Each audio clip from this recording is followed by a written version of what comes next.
What if I told you one of Jesus' most confusing parables was never meant to praise dishonesty, but to expose how casually we treat eternity?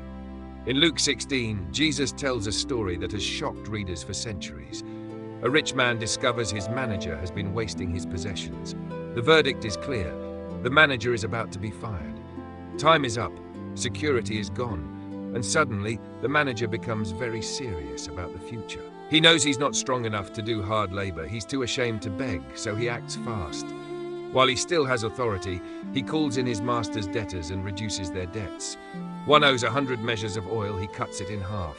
Another owes wheat, he lowers the amount. By doing this, he secures relationships. When he loses his job, these people will welcome him.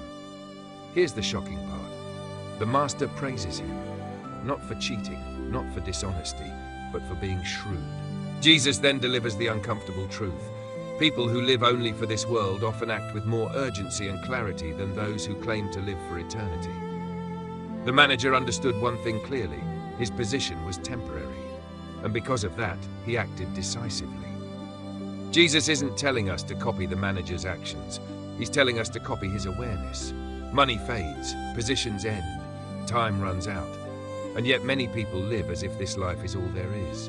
Jesus challenges that mindset head-on. He says worldly wealth will fail, but how we use it can shape eternal outcomes. Then he draws a sharp line. You cannot serve both God and money. That's the real issue. Loyalty. Money promises control, comfort, and security.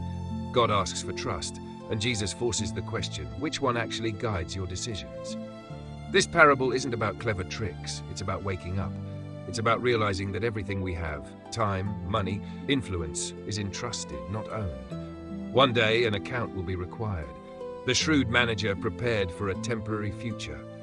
Jesus calls us to prepare for an eternal one. If this short reflection made you uncomfortable, curious, or thoughtful, that's exactly what Jesus intended. Follow Holy Path Insights for more eye-opening biblical reflections, like this video if it challenged your perspective. Share it with someone who wrestles with faith and money, and watch the full video on the parable of the shrewd manager to discover what Jesus was really teaching about wisdom, wealth, and eternity.